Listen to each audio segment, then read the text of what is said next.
an interesting subject, looking at ISIS, because for many people it is a bit of a puzzle. Where does it fit in with Bible prophecy? Is this the power that is going to come against Israel?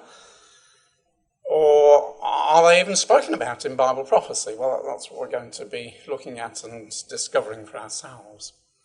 But who are ISIS? Well, they go under several titles. ISIS is the phrase I use, the Islamic State in Iraq and Syria, or the S can be al-Sham, which is the ancient name for Syria, so that's the meaning of ISIS. ISIL is very similar, the Islamic State in Iraq and the Levant being the area around Syria and Iraq. But they like to call themselves now the Islamic State. That's what they like to be known by, that they are an Islamic State, and their purpose is to reflect Muslim teaching throughout the world. So that's their preference. They're also known as Daesh or Daesh. Various newspapers use those particular terms, but in the UK we don't hear them very often. Now, ISIS I'm going to refer to them by ISIS because it's very difficult to say IS all the time, so ISIS is much easier. So ISIS was set up in 2004 as a group to help Al-Qaeda, and they succeeded in doing that, but there was a great falling out.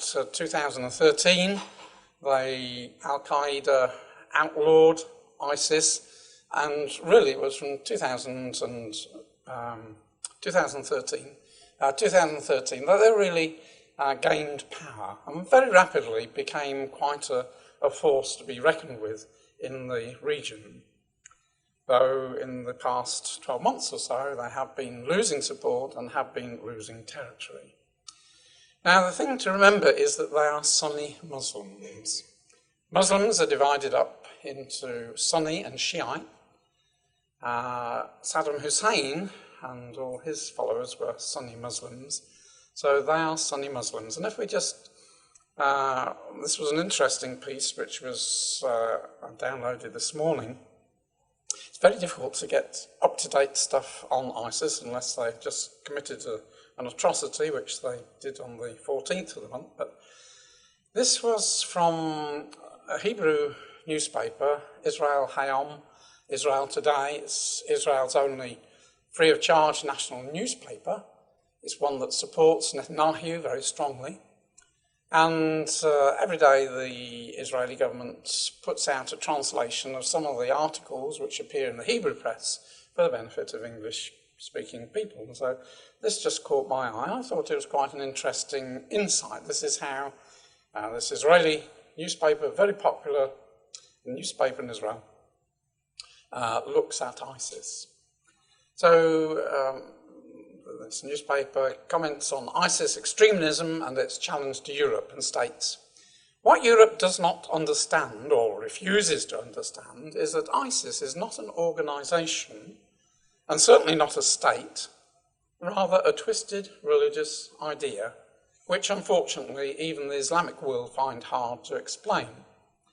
The author asserts, at the end of the day, this organisation, built on the tattered ruins of religious interpretations, and mainly on fear-mongering and terrorising, cannot continue to survive for long, other than in the nightmares of the horrified citizens of Europe, and declares the Western world must deal with ISIS and its emissaries with a harsh and uncompromising hand.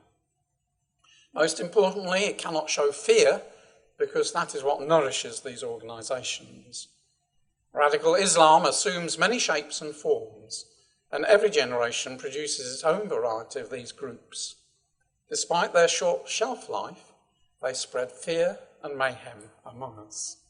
And of course, the Israelis are, to some extent, fearful of ISIS. They are at the door, they are present in the West Bank, they are present in the Gaza Strip, they are present in Sinai.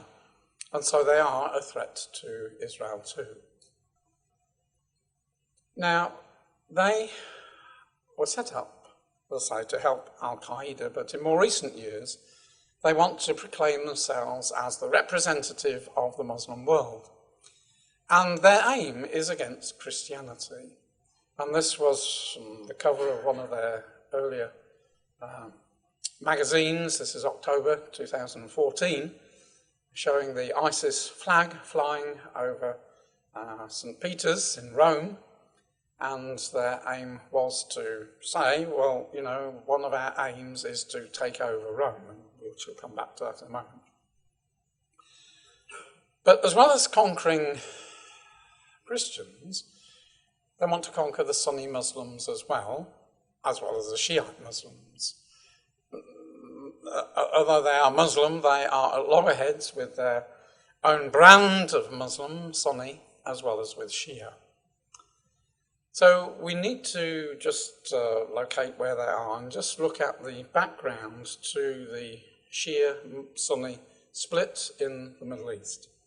So ISIS sits itself in the middle there. For some reason, I don't know why the shading around ISIS has not fully gone all the way around, but never mind. So it's imposed itself upon Syria and Iraq, plonked itself in the middle there. Now, as I say, the heart of the Middle East is all Muslim. The Shias are in Iraq and Iran, and the Sunnis are to the west of Iraq and Iran. Iran is 90% Shia, Iraq is about 63%.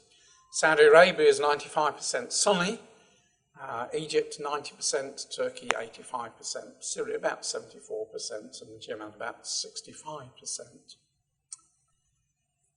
Now, what we have to remember is that the Middle East was carved up by the British and the French at the end of World War I.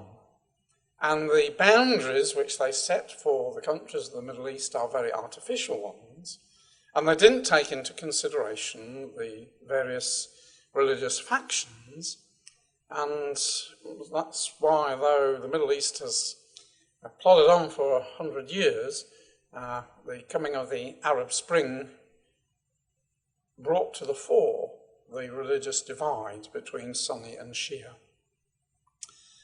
So those are the lines, very neat lines, which the British and the French drew and said, well, this part will be Syria, that part will be Iraq, that part will be Jordan.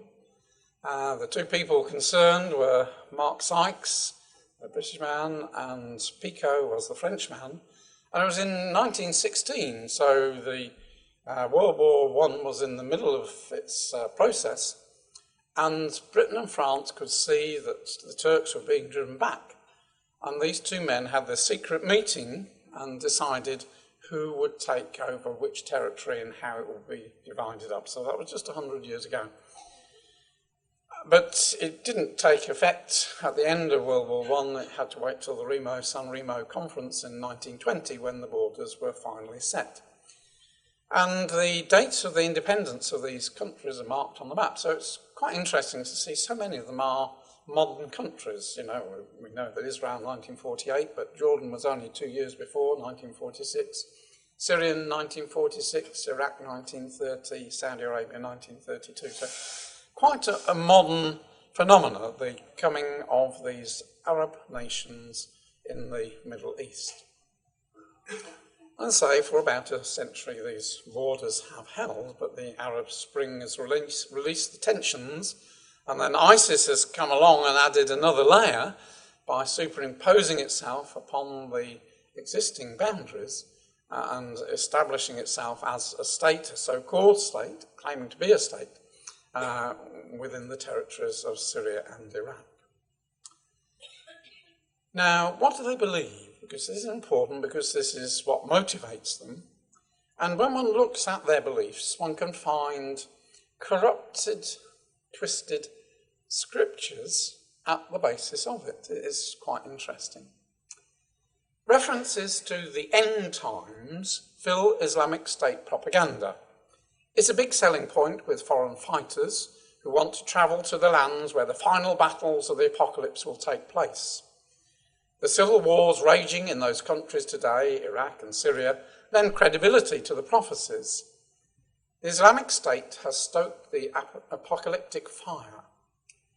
For bin Laden's generation, the apocalypse wasn't a great recruiting pitch. Governments in the Middle East 2 decades ago were more stable and sectarianism was more subdued. It was better to recruit by calling to arms against corruption and tyranny than against the Antichrist. Today, though the apocalyptic recruiting pitch makes more sense. So they are recruiting people to come and fight because they believe that they are in the end times. And it concluded the belief in the final day of judgment by God, and specifically a belief that the arrival of one known as the Imam Mahdi is near. ISIL believes that it will defeat the army of Rome at the town of Dabqui in the fulfillment of prophecy. So they believe that the great battle of Armageddon is going to be fought in Syria, and that the events that are happening at the moment are all in preparation for it. So they're saying to their followers, come over and fight for us. We are battling against the Christians. We're battling against Rome. And the battle is going to be held in Syria at this little town of Dabqui. Now, some more from Wikipedia about this particular town. In Islamic eschatology, as found in the Hadith, the area of Dabqui is mentioned as a place of some of the events of the Muslim Mahalim, which would equate to the Christian apocalypse or Armageddon. So this companion of Muhammad reported in his Hadith that Muhammad said the last hour would not come until the Romans land at Dabqui. An army consisting of the best soldiers of the people of the earth at that time will come from Medina to counteract them. So they believe that Rome, and by Rome they mean Christians, are going to invade, and we're going to send out the best of our armies, and there's going to be this great battle, and then their equivalent to the Messiah will be revealed. Scholars and Hadith commentators suggest that the words Romans refers to Christians. The Hadith further relates the subsequent Muslim victory, followed by the peaceful takeover of Constantinople, with invocations of Takbir, God is greater, and Tashhihba, repetition of 3 prayers. And finally, the defeat of Antichrist, following the return and descent of Jesus Christ. So mixed up in all this is the return of Jesus Christ and the defeat of Antichrist. So they're all totally mixed up, and the defeat of Romans. So into this hodgepodge are their ideas which are rallying people to come and fight for their cause. Now, Takbir is often translated as God is great. We hear, when terrorists are shooting their victims, they cry out Takbir, which is translated in the papers, God is great. But that's not the proper translation. It's God is greater, and that's their point, that our God, the God of the Muslim God, is greater than the Christian God. And yet how this blends with the descent of Jesus Christ, do not ask me now. It's not worth spending the time to try and fathom what they really believe. But I thought that was of interest. They're very much against history, and so when they take over a place, they destroy the ancient temples. This is Palmyra. That's what it used to be like. It was a World Heritage Site. People used to come to see the archaeology of this ancient site, Greco-Roman ruins. And that was what it used to look like in 2014. And then they came along and besieged it, took it. And if you see the transition, you can see how it's all been pounded to the ground. And just rerun it, that's what it was like. That's what they've done to the ruins. So they're prepared to wipe out any connections to Judaism or the ancient Greek world because of its eventual Christian connections. And they're prepared to use violence to achieve their ends. If you go on Wikipedia, there's a huge long list of all the terrorist attacks that they have been responsible for. I've just picked a few out. One of the most notable ones was the downing over Sinai of the Russian jets and all 224 people killed. That was in October of last year.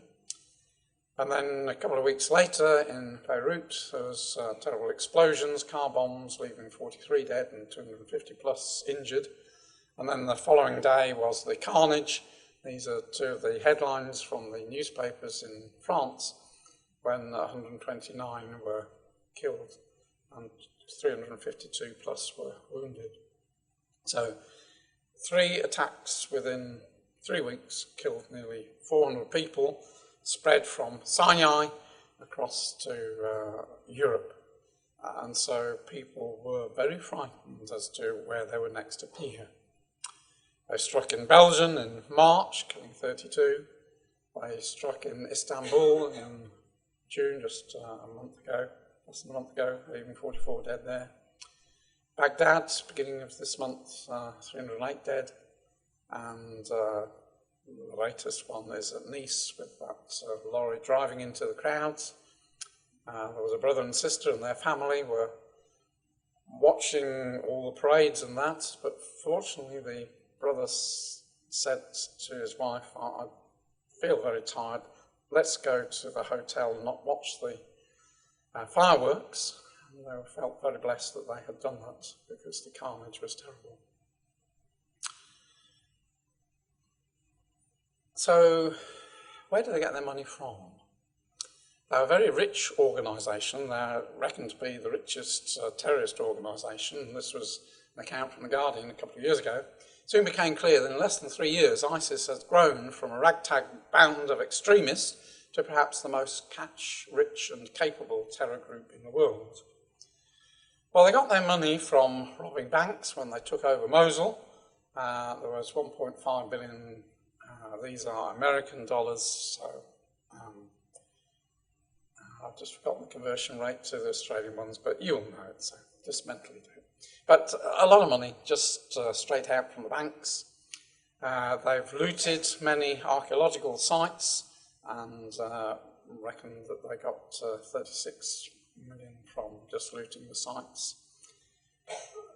From selling the oil from the territories they've taken over, they get 3 million a day, and who knows what they've got in ransom payments from the people that they've taken captive. So, sources of money which have made them very rich. They are very brutal, as we know, in imposing Sharia law to terrorise people. When they took over Mosul, it was scenes that could have come out from Old Testament times with the Assyrians, and also from more modern times from the Nazis, where they just lined up people in a trench, got them to dig a trench, lined them up, just machine gunned them down. They practice hand choppings, crucifixions, beheadings, hangings, absolutely brutal. And so, because they spread such fear, if they come into a town, the soldiers won't fight back because they're afraid that if they are taken over, they will be brutally murdered. So they flee. And they seem very similar to the ancient Assyrians. The techniques that the Assyrians used, which we read about in the scriptures, are the very techniques which are still being used today by ISIS. And there was this book published in 2009, Extreme Violence in the Visuals and Text of Antiquity, looking at all the monuments and that of the Assyrians, how barbarous they were, and how they used that to spread fear into their victims. And that's exactly what ISIS is doing. Now, the conclusion of the book, don't rush out and buy it because it's in German and it's not a pleasant book at all. Physical violence is a universal in all cultures, the new history book concludes. Whether we will ever see any improvement is hard to say, considering mankind's history to date. And I must admit, when I was younger and used to read in Joel and in Zechariah about them raping the women and all the terrible things, rape and pillage, selling girls as slaves, I used to think, well, that doesn't happen today, but it does, doesn't it? ISIS certainly do, and Boko Haram in Africa do. It's happened in Ukraine, wherever there's war, soldiers, human nature doesn't change. So the question is ISIS here to stay? Is ISIS the power that is going to be the invader of Israel? Is ISIS the king of the north? Is ISIS Gog? Well, there's a very relevant passage which we read by way of introduction, which we will tease out, which I believe speaks about ISIS of latter day. But before we get there, there are just a few things I want to look at in preparation for reading and expounding what we've read in Numbers chapter 24. There have been several voices within our community that have said that ISIS is the power that's going to invade Israel. It's the Arabs who are the king of the north and make war with Israel and the Lamb. Now, what Scripture teaches us that the enemies of Israel are not the Arabs, but it's false Christianity are Israel's great enemy. And Nebuchadnezzar's image is a representation of the Babylonian power, which was morphed into Christianity, and that is the power that is going to come against Israel. Now, one of the things that's made people point to ISIS as being part of being the beast system was the allegation that Muhammad's name adds up to 666. So here was the mark of the beast. But it doesn't do that at all. In fact, the word Muhammad only adds up to 92 using the scriptural method of allocating numbers to the letters. And the person that put about this idea that it adds up to 666 was this Charles Walmsley, who died in 1797, just to give you a perspective when he lived.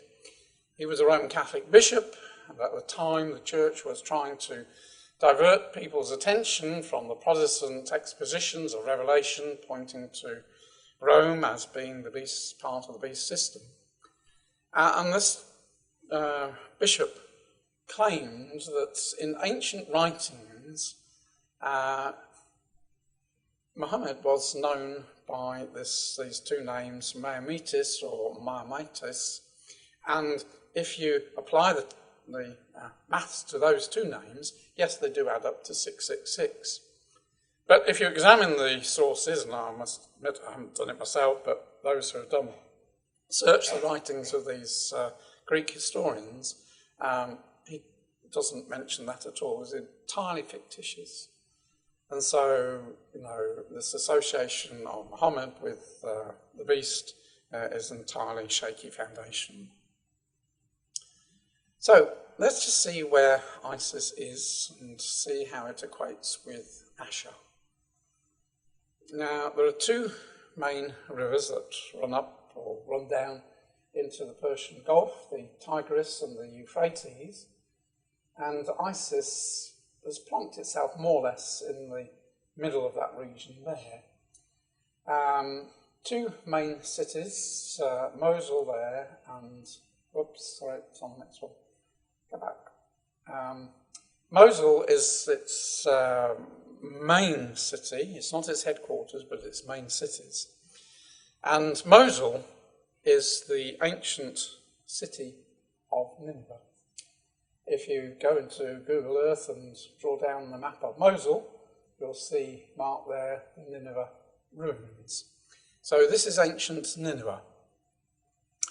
And we're told in Genesis that Nimrod went into Asher, built Nineveh, Rehoboth, and Calah. So this was one of the cities that Nimrod built, as well as Babel, he built Nineveh. So it is to this area that ISIS has been drawn, and this is their de facto capital, really. Now, the other main city is Asher, in ISIS territory, on the edge of ISIS territory. And again, Asher is the ancient name for Assyria. That's where we get the word Assyria. So the Assyrian Empire, which then led to the Babylonian Empire, which then led to the Medo-Persian and then the Greek Empire. So its origins of the Assyrian Empire are there, and it is into this territory that ISIS has inserted itself, on the territory of the ancient Assyrian Empire. Now, I just want to do a bit of history, and you might think, well, what really has this got to do with ISIS? But just bear with me. So we go from the Assyrian to the Babylonian to the Medo-Persian, and then we have the coming of the Greek Empire with the ram in Daniel chapter 8 with its notable horn, the he-goat representing Greece and Alexander, pushing against the Persian ram. And so this ram has its, the goat, has this notable horn, which represented Alexander the Great, great power, a young man, great conqueror, with his famous horse, Bucephalus, conquered the Medo-Persian Empire in a very short time. And interestingly, having conquered the Ram Empire, he is depicted as wearing a headband. If I just enlarge that area there, you can see how the shape of a ram is on his headband. So he acknowledged that he had taken over the Ram Empire, which I think is quite fascinating. So the Grecian leopard, very swift beast, and very swiftly conquered this territory. But we know at the age of 32, Alexander died, and that notable horn was broken, and in its place came up 4 horns, of which 2 eventually became the stronger, one to the north and one to the south. And in historical time and time of the Greeks, as far as the history of Israel was concerned, Israel was sandwiched between the king of the north, the Seleucid Empire, to the north, and the king of the south, the Ptolemaic Empire, to the south. And as these 2 rival Greek generals fought against each other, Israel was the battleground, Jerusalem was the battleground. But in Daniel chapter 11, this lays the foundation of the history that Daniel outlines in chapter 11, which we haven't time to look at, but he deals with these 2 horns, the king of the north and the king of the south, and their subsequent history. But just going back to Daniel chapter 8, what was important was out of one of these horns came a little horn. And that little horn we know to be the Roman power. And it was Rome that did spring out of the northern power, or Greek power, and it came to the assistance of the northern Greek power, the Seleucids, and then subsequently took them over and then spread southwards into the Ptolemaic and took that over. But the Roman horn sprang out of the Greek Empire. And we know how the Roman Empire was divided into east and west. Now, all that is a foretaste of what is to come to pass in the future. Daniel chapter 11 makes it clear that there is to be a king of the north power, there's to be a king of the south power, they're going to be rivals. Israel's going to be piggy in the middle once again. Now, what we do know is that that was the picture of the Greek Empire. It is a miniature, really, of what is to happen. Because we know from Ezekiel chapter 38 that powers outside that area are going to be the dominant powers. In other words, Russia is going to move into the territory of the king of the north. We know powers like Britain and the Commonwealth countries, Australia and that, are going to be operating in the south, in the King of the South territory. And Armageddon is going to be the clash, not in Syria, but in Israel, between the power of the King of the North coming against Israel. King of the South is not going to be any effective against it, and it will be Christ and the saints who will destroy this King of the North power. But I just want to go to Daniel chapter 11 because this gives us an important clue to where ISIS all fits in.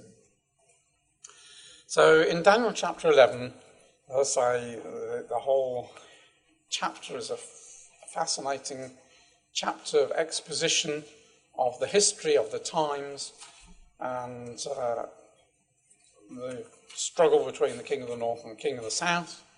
It then comes to more modern times at the end. So we're just going to pick it up at the time of the end in verse 40. And at the time of the end shall the king of the south push at him, whoever him is, and the king of the north shall come against him, whoever the him is, like a whirlwind, with chariots and with horsemen and with many ships, and he shall enter into the countries and shall overflow and pass over. He shall enter also into the glorious land. Many countries shall be overthrown, but certain escape, Edom, Moab, and chief of Ammon. He goes down into Egypt, and verse 43 takes over the treasures of gold and silver in Egypt. He's helped by the Libyans and Ethiopians. Tidings trouble him, and he comes upwards into the lands of Israel to Jerusalem. In verse 45, he plants the tabernacles of his palace between the seas in the glorious holy mountain, yet he shall come to his end, and none shall help him. So that is a situation which most of it lies in the future. So what is important is to understand who is the him. And in the context of what has gone in earlier verses, the him is the possessor of Constantinople. Now, at the moment, the possessor of Constantinople is Turkey. The Ottoman Empire has been in control of Constantinople since 1453. And at the time of the end, the king of the south pushed at him, drove the Turkish Empire back, confined it to Turkey, but Turkey still possesses Constantinople. So we understand the king of the south, referring to Britain, the role that she had to play in driving the Turks out of the Middle East in order that Israel as a nation and the other nations of the Middle East might come into being. And 100 years has gone by. Britain and Israel are preparing to celebrate the Balfour Declaration end of next year, when Britain opened up a homeland for the Jews to go back to Israel. But then the king of the north shall come against him like a whirlwind with chariots and many horsemen. And we see that, linking it with Ezekiel 38, as referring to Gog, the power of Russia from the north, will come against the possessor of Constantinople, Turkey, and succeed in taking Constantinople, because that's what the Russians have been wanting to do for many centuries. And having done that, then they come forth into Egypt and into Israel with many ships, well armed, in the language of Daniel's day, chariots and horsemen, many ships, we would say, with aircraft and cruise missiles and all the rest of it. A well-armed force that chooses to come down into Egypt to secure a southern flank and then move up into Israel and plants his tabernacles in Jerusalem between the Dead Sea and the Mediterranean Sea, and comes to his end. Comes to his end when Christ and the saints come up and destroy him in the Battle of Armageddon.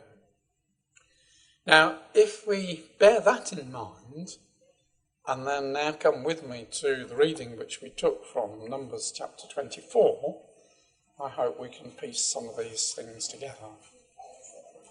So we know the background to Numbers 24, the parables of Balaam. Moses had led the Israelites out of Egypt through Sinai, up and wandered in the wilderness, and had brought them to the edge of the promised land. And while they were there, probably unbeknown to Moses, though God may have revealed these things to him at the time, the king of Moab was planning to get rid of these Israelites who had come from Egypt 40 years earlier and are now landed on the edge of his territory. And he calls Balaam to come and curse these people that they might perish. So Balak was planning the destruction of Israel. That's what he wanted. He wanted Balaam to bring about the destruction of Israel. And in a sense, he succeeded, didn't he? Because Balaam's final advice was to get him to lure the Israelites to worship the false gods of Moab, and the terrible destruction, 24,000 of the Israelites perished, didn't they? But here we are. Balaam is summoned to the top of Pisgah, that hill there, to look down upon the encampment of Israel. And after the first two parables, we have the third and fourth in this chapter 24, the right chapter. The third parable sets the scene that what Balaam was telling Balak was things that lay in the future. And he sees this picture in verse 5 of how goodly are thy tents, O Jacob, and thy tabernacles, O Israel. As the valleys are they spread forth, as gardens by the riverside, as the trees of ling aloes, which Yahweh hath planted, and as cedar trees beside the water, seeing stability, peacefulness in Israel. He shall pour the water out of his buckets, and his seed shall be in many waters. And his king, Israel's king, shall be higher than Agag, and his kingdom, Israel's kingdom, shall be exalted. God brought him forth out of Egypt. He hath, as it were, the strength of a unicorn. He shall eat up the nations, his enemies, and shall break their bones and pierce through with his arrows. He couched, he lay down as a lion, as a great lion. Who shall stir him up? Blessed is he that blesseth thee, and cursed is he that curseth thee. So referring to Israel. So now how upset Balak was, because here was a prophecy that said that in some future time, Israel is going to have a king, and their king is going to be higher than Agag. Agag means, I shall be head.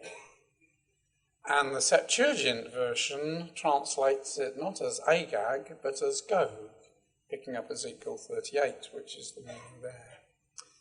Now we understand that Agag was the title of the Amalekite leaders. A bit like Pharaoh was for the Egyptians. Now we know the Amalekites, well, like the Moabites, were bent on the destruction of Israel. When Israel first came out of Egypt, as they were journeying to Sinai, it was the Amalekites that attacked Israel from the rear, and it was Joshua who is revealed to us as the saviour of Israel, defeating that Amalekite attack. And here we are at the end of the journey, and God is using similar language, Agag, Amalekites, people that hate Israel, seek their destruction, exactly as Balak was doing, and uses it to paint this picture of future time when there again would be a nation that sought Israel's destruction, but Israel's king was going to be stronger, and this Agag, I will be head, would no longer be head, because this power, this Israel's king, would be like a lion, like a great lion. So that was quite a disturbing parable that Balaam uttered. Balak was most upset that once again Balaam hadn't cursed this people that he'd asked him to come and curse, but instead was saying, well, whoever curses Israel is going to be cursed themselves. And so finally Balaam goes and gives his final, under divine inspiration, gives his final parable about Israel to Balaam. And he says in verse 14, I will advertise thee, I will tell thee, what this people that you're wanting me to curse shall do to your people in the latter days. So that clearly tells us we're looking to the future. And he sees in verse 17, I see him, but not now. I shall behold him, but not nigh. There shall come a star out of Jacob, and a scepter shall arise out of Israel. So picking up that theme of a king, a scepter. Shall smite the corners of Moab, and destroy all the children of Sheth. Edom shall be a possession, Syria shall be the possession for his enemies, and Israel shall do valiantly. Out of Jacob shall come he that shall have dominion, and shall destroy him that remaineth of the city. So he's saying that there's going to come this power in the latter days that is going to be victorious against Moab and against all those who are enemies of Israel. And he concludes in verse 20 with a little piece about Amalek, and says Amalek was the first of the nations, a chief nation, the head, but his latter end shall be that he shall perish forever. A little parable on the Kenites in verse 21 and 22. And then he resumes in verse 23 his look at Amalek. Now remember again, Amalek was that nation that sought to destroy Israel. Amalek, whose chief was Agag or Gog. So, verse 23, he took up his parable and said, Alas, who shall live when God doeth this? Ships shall come from the coast of Kittim, and shall afflict Asher, and shall afflict Eber, and he also shall perish forever. So it really is that last verse that we need to tease out. What was this meaning? Alas, when God does this, it's going to be a terrible time on the earth. Ships are going to come from Chittim. Asher's going to be afflicted. Eber's going to be afflicted. And Amalek is going to perish forever. I remember this was written 3,500 years ago. And bear in mind what it said in verse 7, that Israel's king shall be higher than Agag, and Israel's kingdom shall be exalted. Well, Chittim, we understand, is Cyprus. So ships are going to come from the coast of Cyprus, and they're going to afflict Asher. Now, Asher, where is the ancient name for Assyria? Now, Eber, we understand, is Israel. So here is some connection somehow between Cyprus, Israel, and Assyria. Brownbriggs drivers say Eber is the region across, usually, of a river. And it's used of the ancestor of Abraham. His name was Eber. And Abraham was the one who crossed over the river Euphrates to come to the promised land. And Hebrew means a descendant of Eber. So in my mind, I'm quite confident that when it talks about Eber, it is talking about Israel of the latter days. So we have a time of great trouble. We have some connection with Cyprus, Asher, Israel. Well, we know from what we read in Daniel chapter 11 and also Ezekiel 38 that Gog is going to come forth with many ships. She's moved a lot of her ships into the Mediterranean, but the vast bulk of her ships are in the Black Sea. She's going to come forth to take Turkey, having taken Turkey, she'll then take Kittim, because Kittim is where the British have their bases. And if you're going to come down into the Middle East, you need to secure your flanks. So this may be the time when the ships of Tarshish are broken, and Gog takes possession of Kittim. And Gog being the latter day Amalekite power that is bent on the destruction of Israel. And then it has to take Asher before going down to Egypt and then coming back and taking Eber. So the interesting thing is, why does he need to take Asher? Because we know from Ezekiel chapter 38 that Persia, modern-day Iran, is the first of Russia's companions.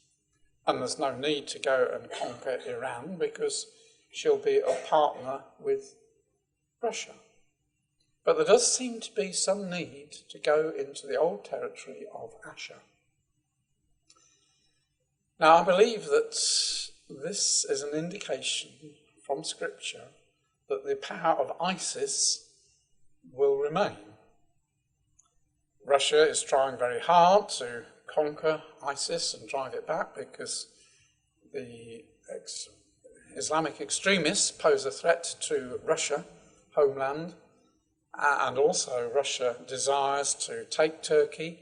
And in order to take Turkey, as we shall see in a moment, she has to ring Turkey with her troops. And so by going into Syria, that we've seen since last September, and trying to defeat ISIS, it has established herself in Syria.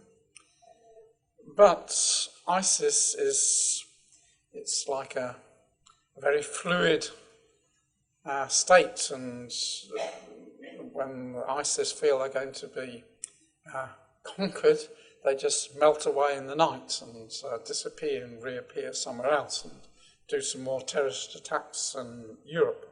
So it's a very fluid situation. I believe that Scripture is telling us that Russia and America are not going to succeed in defeating ISIS.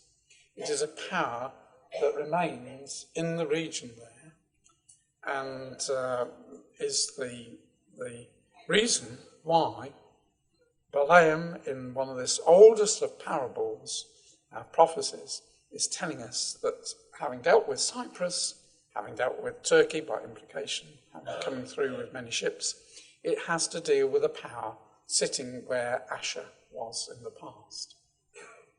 So is ISIS the king of the north, Gog the invader of Israel? No. The king of the north has to have links with the Roman Empire, and through the Greek Orthodox Church, Russia has that connection, and coming together with Europe to come against Israel. As Ezekiel 38, we have a recreation of the old Roman Empire. ISIS' role, I believe, is to bring Russia into the Middle East. God often uses powers. Communism was used by God for nearly 70 years as a holding back of Russia.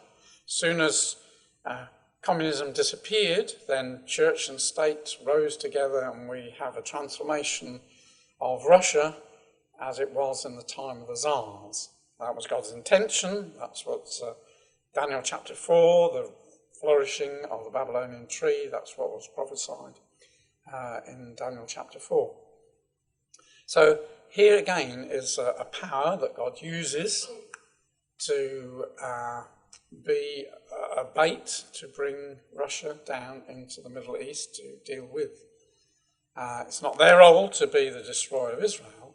It's just their role to be the bait that helps to bring Russia down, will be dealt with, and then Russia can move forward into Egypt, secure the southern flank, and then move up into Israel. So, an irritant. And also, she has a role to prevent Iran from expanding too much. Iran has very strong territorial ideas. She wants to be a superpower. She wants to be the dominant power, whereas Scripture says you're a companion to Gog. Gog is the main power. Don't get too big for your boots. And so we see at the moment Iran trying to influence herself in Pakistan and Afghanistan. We see her working in Iraq and in Syria. She was flirting with Turkey. That has collapsed because that's not the right idea. So we see Iran establishing herself as a power to the north of Israel and plonking herself at one end of it, as it were, is ISIS, which is like a boil, a sore, preventing Iran moving into Turkey, because that's not her role at all. That's for Russia to do. So I believe that ISIS is there as a power raised up by God with a role to do in these latter days.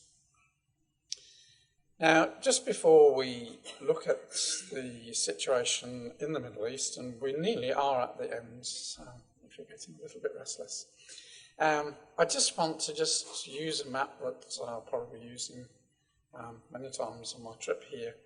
Just the movements of Russia into the Middle East. Her destination is Jerusalem, but before Jerusalem has to come Constantinople. And I say for millennia, they wanted to take Constantinople. What happened in 1453 when Arabs took over the holy city was a great devastation to the Russian people. And Putin makes it quite clear that he wants to take control of Constantinople. But we have seen since 1993, just after the overthrow of communism, the Russian bear beginning to take steps. And it's only when you see it just building up on a map that you appreciate just how much we have seen the Russian bear move forward. So there were tentative steps in 1993. What you have to appreciate, you can't see on here, is that behind Georgia here are the Caucasus Mountains. And there are really only two passes through the Caucasus Mountains that allow, this is Russia on that side there, access to this side. And in 1993, she began to plant a footstep on the Georgian side of one of the passes. And then in 2008, she reinforced that seizure of the land to the north there, and also secured the other passageway in 2008. Very crafty, the whole world was looking at the Olympic Games, the opening of the Olympic Games, and he chose that moment to move into Georgia. And those two areas in Georgia are virtually Russian enclaves. They use Russian passports, Russian money. They're virtually Russian territory. So it's already secured the two passes that are necessary. If you're going to come into Turkey, you've got to come over the Caucasus Mountains unless you come by sea. So those are already secured. So that was 2008. And then in 2014, we saw the taking of Ukraine and the eastern part of Ukraine. We have several brothers and sisters that live in that area. Life is very difficult for them because Russia is in control there. If they want to visit their brothers and sisters in the rest of Ukraine, they have to go through customs and all the rest of it. Life is very tough. They're very poor. They used to be able to go out foraging in the autumn time to get food. Now the forests are mined, so they can't go.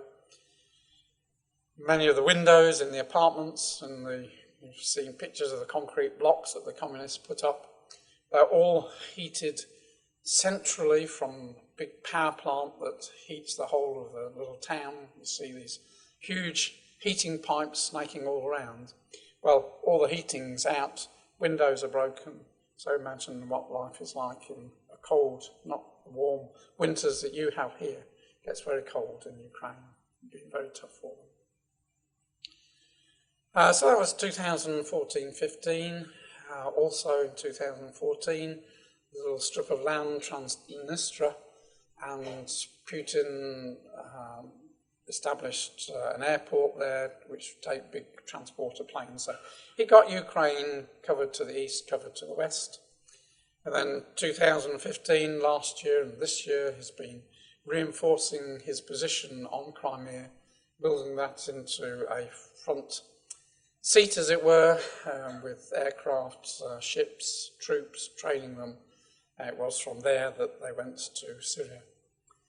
At the beginning of 2015, he secured port rights in Cyprus so that he can use the port facilities. And then in 2015-16, we've seen his footprints in Syria, and he has a very strong naval force off the coast there, rivaling the NATO one. And we've seen him build more and more bases in Syria. There's a base in Iran, there's a base in Iraq. So these are all new movements. We saw in September, October of last year how he used small naval ships to fire cruise missiles all over Iran, Iraq, and into Syria, into ISIS positions. And then, more recently, at the beginning of the year, he's establishing those two bases to the north of Ukraine on Russian territory, but is rebuilding old bases, strengthening them there. Also this year, in 2016, he's made defence agreements with Armenia. He has crack troops in Armenia. He's also building a base in Russian territory to the north of Ukraine. And so, you know, he's more or less got Turkey ringed. The only area that isn't covered is to the west, to Greece. And what he's looking for is for Greece to be kicked out of the EU, which will probably happen fairly soon, because Greece is bankrupt and the EU now, Britain has left, is going to go through very turbulent times. And so he's just waiting to pick up the pieces.